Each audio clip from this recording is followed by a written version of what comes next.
अस्सलाम वालेकुम। आप मुलाज़ा फरमा रहे हैं सदाए महरूमीन चैनल और मैं हूं तालिब नकवी एडवोकेट। नाज़रीन, सबसे पहले तो हम माज़रत ख़्वाह हैं कि कुछ निजी मसरूफियात की वजह से बहुत बड़ा गैप पड़ गया, हम आपसे बात नहीं कर पाए। लेकिन आज जब हम ये वीडियो कर रहे हैं तो इसमें हम कुछ ख़बरें भी लेके आ रहे हैं, कुछ तब्दीलियाँ, और उस पर पेंशनर्स के क्या असरात पड़ सकते हैं इनके मसाइल पर, और वो तब्दीलियाँ किस डिपार्टमेंट में आई हैं, थोड़ा सा इसका हम जिक्र करेंगे। यानी बात होगी पीटीसीएल, नेशनल बैंक और ईओबीआई के पेंशनर्स की, बल्कि एक लिहाज से एम्प्लॉइज़ की भी। तो हम सबसे पहले जो आपको पेश करने जा रहे हैं वो एक शाकिर साहब का जो एक मैसेज है, बिना कताओ बरीद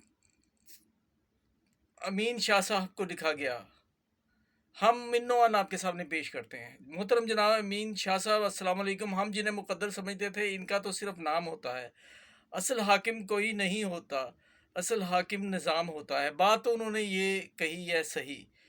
अब चूँकि लेटर तवील है, इसलिए इनका इंतहाई मुख्तसर से हम आपको ना कुछ इनके चीदा चीदा हिस्से जो है वो दिखा देते हैं, बस बल्कि सुना देते हैं। शाह साहब, आज आपने अदलिया की बखिया उधेड़ के रख दी। आपने सही फरमाया, दो किस्म की अदालतें होनी चाहिए, एक मजलूम गरीब लाचार अफराद के लिए और एक सियासी गुंडों, वडेरों, उमरा और जागीरदारों के लिए। पाकिस्तान की अदलिया बनी ही इन गुमाश्तों के लिए है। इस मुमलिकत खुदादाद के इंसाफ का हाल ये है कि दुनिया में हमारी अदलिया का 140वां नंबर है। 44,000 केस पेंडिंग पड़े हैं, लेकिन इनको होश नहीं है। सुबह से लेकर रात 12 बजे तक अदलिया सियासतदानों के हाथ खिलौना बनी हुई है। हमने भी मुतअद्दिद बार जिक्र किया है और हमने चीफ जस्टिस साहब को मुखातिब करके ये कहा है कि खुदा के लिए एक नज़र इधर भी।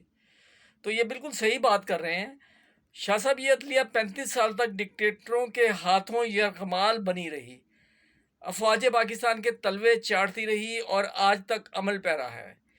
इस अदलिया को 13 साल से 40,000 मजलूम पेंशनर्स का ख्याल तक नहीं आया। ये पीटीसीएल के पेंशनर्स का ऑब्वियसली जिक्र है। एक गैर मुल्की इसराइल नवाज कंपनी ने इस्लामी जमहूरियत पाकिस्तान की सुप्रीम अदालत के अहकामात को जूते की नोक पर रखा हुआ है। आपने सही तज्जिया किया है, जो श्रीलंका की मिसाल दी है।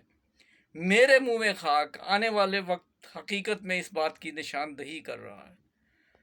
नाज़रीन, ये बात तो उन्होंने पीटीसीएल की है और उनकी बातों से हम किसी हद तक मुत्तफिक भी हैं।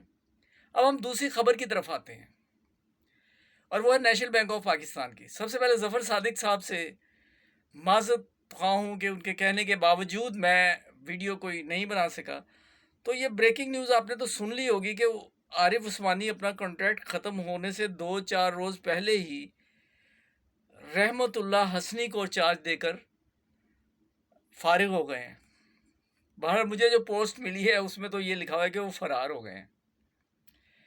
देखना अब यह है, बड़ी दिलचस्प सूरत हाल है, लेकिन दिलचस्प मुझे कहना भी नहीं चाहिए क्योंकि ये मामला जो है वो पेंशनर्स का है और नेशनल बैंक के एम्प्लॉइज़ का है।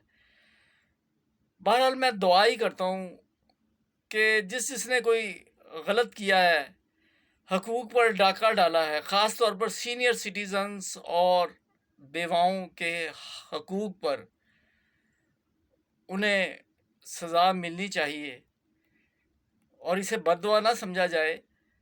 हम ये कहते हैं कि वो इंसाफ, उनके साथ इंसाफ होना चाहिए, मज़लूम पेंशनर्स के साथ, और जिन्होंने उनकी पेंशन की कॉस्ट पर अपने नंबर बनाने की कोशिश की है, उसका एहतसाब जो है वो करीने इंसाफ है।